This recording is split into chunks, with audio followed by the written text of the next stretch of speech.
मैं डॉक्टर हरिश्चंद्र, सहआचार्य हिंदी, राजकीय महाविद्यालय सागर प्रिय विद्यार्थी। पूर्व में आपको साहित्य और कला की जो स्थिति है वो आपको बता दी गई थी। अब रीतिकाल का जो नामकरण है वो किस प्रकार से हुआ, तो हिंदी साहित्य का रीतिकाल जो है 200 वर्ष के अवधि को अपने में समेट, क्योंकि जब कोई चीज उत्पन्न होती है, जब काल आता है तो वो कुछ चीजों को अपने अंदर समेट लेता है। समेटने पर क्या है कि वो उसी वर्ष की जो अवधि है उसको अपने अंदर दिखाई देता है, उसी में समेट लेता है। और वर्षों में जो साहित्य रचा गया है, जो जीवन के प्रति भौतिक जो दृष्टिकोण दिखाया जाता है, देखा जाता है, उसमें विभिन्न प्रकार की जो तात्कालीन जो चीज है, तात्कालीन जो साहित्य है वो क्या है, स्पष्ट रूप से दिखाई देता है।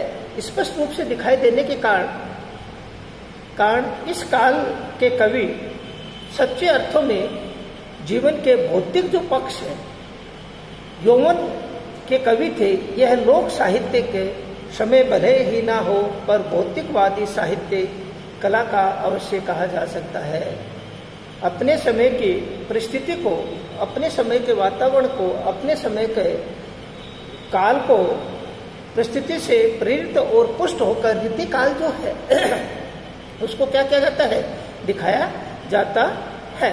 उसी से कवि क्रम के साथ निभाते रहते हैं, जिसे हम रीतिकाल कहते हैं, जिसके संदर्भ में अनेक समस्याएं हमारे सामने आती है। और विभिन्न समस्याओं के कारण उस काल में नामकरण, सीमा निर्धारण और प्रवर्तन को लेकर भी अनेक भ्रांतियां प्रचलित रहती है। क्योंकि रीतिकाल का जब हिंदी साहित्य का दो जो काल है, उन कालों के बाद उसमें जो कुछ है उसको सुधारने के लिए उस काल का क्या है, उत्पन्न हुआ, वो काल आया।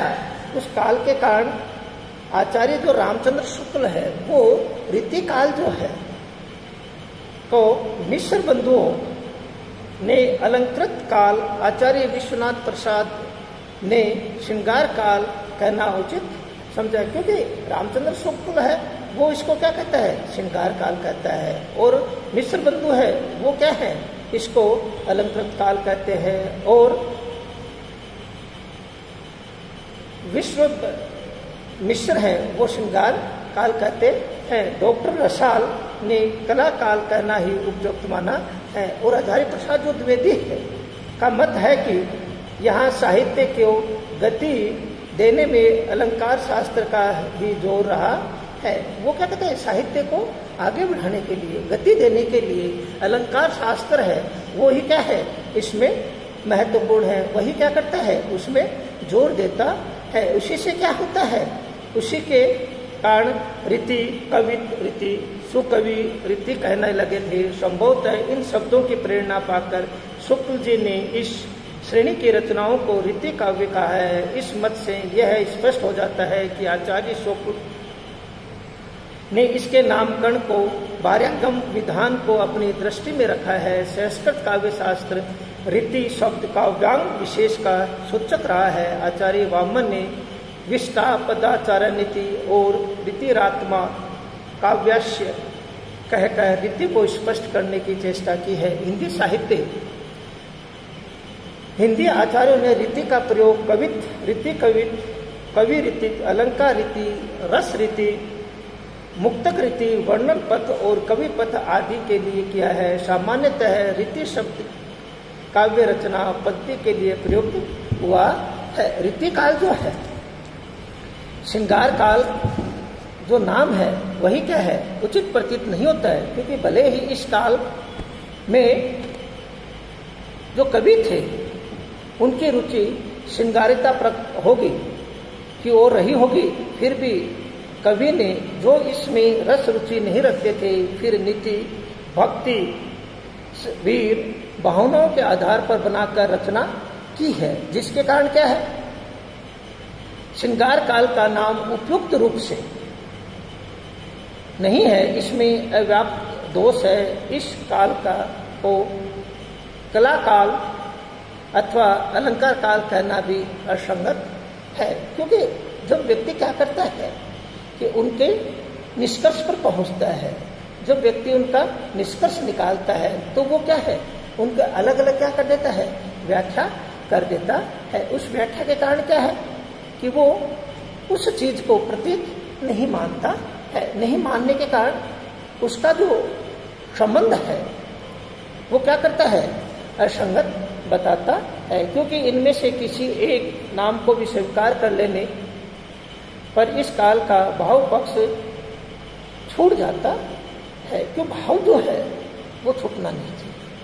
तो एक किसी को नाम दिया जाता है तो उसका जो भाव पक्ष है वो क्या हो जाता है, छूट जाता है। ये माना है कि इस काल के कवि कला शिल्प के पीछे दौड़ने वाले कवि थे, पांडित्य प्रदर्शन में रुचि रखते थे। फिर भी यह सत्य है कि जो ऐसे थे उनका भी काव्य भावोत्कर्ष का अच्छा ही नहीं श्रेष्ठ उदाहरण प्रस्तुत करते हैं। अलंकार काल कहना तो पूरी तरह अनुपयुक्त है। अब रह जाता है रीति काल नाम। ध्यान देने की बात यह है कि रीति काल जो है हिंदी साहित्य का उत्तर मध्य का जो काल है उनमें अनेक कवि ऐसे हुए हैं जिन्होंने रीति पंथ की अवहेलना करते हुए काव्य रचना की है। ऐसी स्थिति में रीति काल नाम चिंतनीय हो जाता है। वास्तविकता यह है कि काव्य की बहिरंग विधान जो है पर ध्यान देने के साथ साथ इस काल में रसों में श्रृंगार की प्रमुखता प्राप्त है। जब अतः श्रृंगार काल, अलंकार काल और कला काल जैसे नाम एकांगी प्रतीत होते हैं। जब ऐसा है तब तो शुक्ल जी द्वारा दिया गया नाम रीति काल ही अधिक ग्राह्य प्रतीत होता है। कहते हैं कि और जो काल है उसमें भिन्नता है, परंतु रामचंद्र शुक्ल जो है जिसने रीति काल नाम दिया है वो अधिक महत्वपूर्ण है, अधिक ग्राह्य है।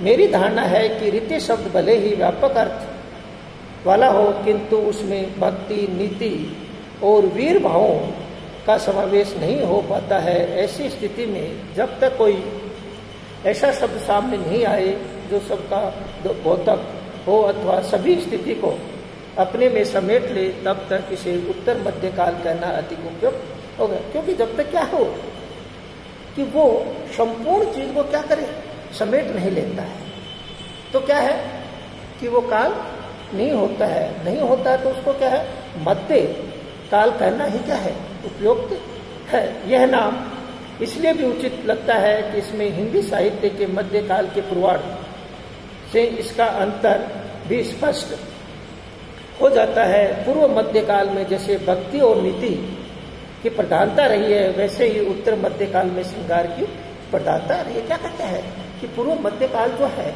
उसमें भक्ति और नीति की प्रधानता रही है, उसी प्रकार से उत्तर मध्य काल जो है उसमें किसकी, श्रृंगारता की प्रधानता रही है। ये कभी क्या है, श्रृंगारता जो है रीति काल में जो श्रृंगार है उस पर क्या है, प्रधानता दी गई है। और विभिन्न प्रकार से जो रीति काल को नामकरण किया गया है, परंतु क्या है कि एक ही जो है शुक्ल जी का श्रृंगार जो काल है, रीति जो काल है उसको क्या है, महत्वपूर्ण बताया गया है। उसी में क्या है कि वो कहते हैं कि उसी में सब चीज क्या होती है, समाहित होती है।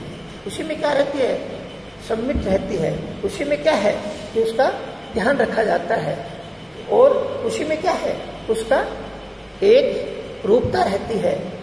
तो ही क्या है, उसको रीति काल का नामकरण दिया जा सकता है। ये नहीं क्या है कि वो अलग अलग उस चीजों में विभाजित रहती है तो एक नामकरण नहीं किया जाता। इसीलिए प्रिय विद्यार्थियों की रीति काल का जो नामकरण है अलग अलग विद्वान अलग अलग प्रकार से देते हैं, परंतु रामचंद्र शुक्ल का जो रीति काल जो है उसको क्या है, अधिक ग्राह्य माना जाता है। इसीलिए कि वो कहते हैं कि पूर्व मध्य काल जो है वो भक्ति और नीति की प्रधानता पर है, और कौन सा उत्तर मध्य काल जो है वो श्रृंगार की प्रधानता पर है। अब आगे आपको उसका अगला जो भाग है वो बताया जाएगा। जय हिंद, जय भारत।